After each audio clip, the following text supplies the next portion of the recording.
బిడ్డల ఆత్మ గౌరవంతో పాటు వారి ఆరోగ్యమే ప్రభుత్వానికి ప్రధానమని రాష్ట్ర పర్యాటక సాంస్కృతిక శాఖ మంత్రి కందుల దుర్గేష్ తెలిపారు. తూర్పుగోదావరి జిల్లా నిడదవోలు సమిశ్రగూడెం జిల్లా పరిషత్ పాఠశాలలో ఆధునిక శానిటేషన్ బ్లాకుల్లో ఏర్పాటు చేసిన బయో టాయిలెట్స్ ను ఆయన ప్రారంభించారు. ఈ సందర్భంగా మంత్రి మాట్లాడుతూ మౌలిక వసతులు లేక ఆడపిల్లలు చదువుకు దూరం కాకూడదనే ఉద్దేశంతో ఈ టాయిలెట్స్ ఏర్పాటు చేశామని చెప్పారు.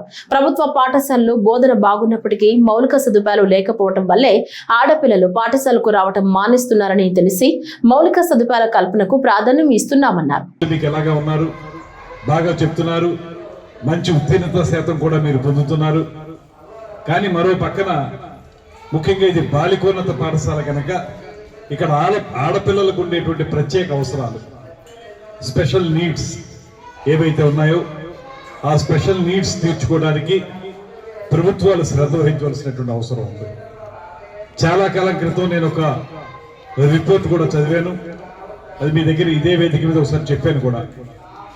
మనకి ప్రభుత్వ పాఠశాలల్లో పిల్లల డ్రాప్ అవుట్స్ ఎందుకు పెరుగుతున్నాయి అంటే చదువు బాగా చెప్పకపోవటం వల్ల కాదు, బాగా చెప్తున్నారు. కానీ ఆడపిల్లలకు కావలసినటువంటి ప్రత్యేక అవసరాలకు సంబంధించినటువంటి టాయిలెట్స్ కానీ ఇతరత్ర అలాంటి సదుపాయాలు సరిగ్గా లేకపోవటం వల్ల మగపిల్లలు అయితే ఏదో రకంగా వాళ్ళ కార్యక్రమాలు తీర్చుకోగలరు, కానీ ఆడపిల్లలకి మరుగు అనేది చాలా అవసరం.